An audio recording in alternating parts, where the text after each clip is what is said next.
अबरी कोरोना के आई गेल तेरू से खबरी हो गजब के मेला लागल छै अबरी कोरोना के आई गेल तेरू से खबरी पावन सुहावन छै नवमी के दिन पावन सुहावन छै नवमी के दिन पहले तू ले ले कोरोना के वैक्सीन तबे तू करी हो मंदिरिया में पहले तू ले ला कोरोना वैक्सीन तबे तू करबू मंदिरिया में पहले तू ले ले कोरोना वैक्सीन तबे तू करी है मंदिरिया में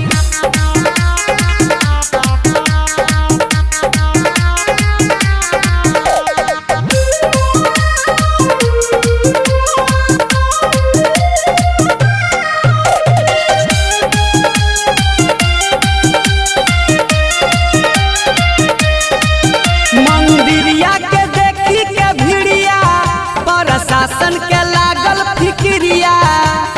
बिना रे मास्क लगवले नहीं जाए देला भितरिया पुलिस पूरा टाइट छिकर देख के मंदिरिया के भिरिया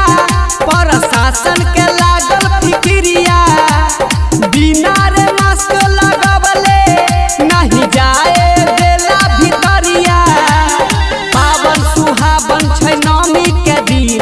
पावन सुहावन छै नवमी के दिन पहले तू ले ले कोरोना के वैक्सीन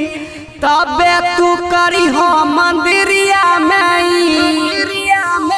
पहले तू ले ले कोरोना वैक्सीन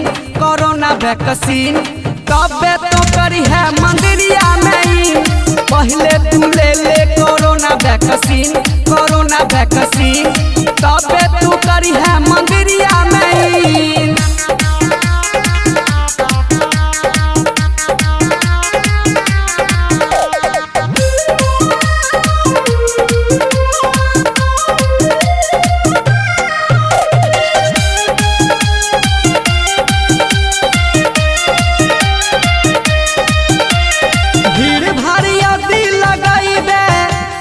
शासन के हाथे पिटाई दे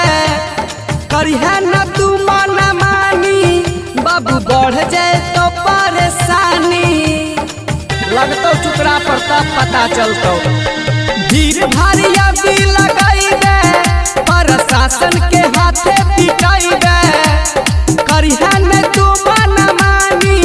बाबू बढ़ जाए तो परेशानी चेक करे लखारा छलो के मशीन चेक करे लखारा छलो के मशीन पहले तू ले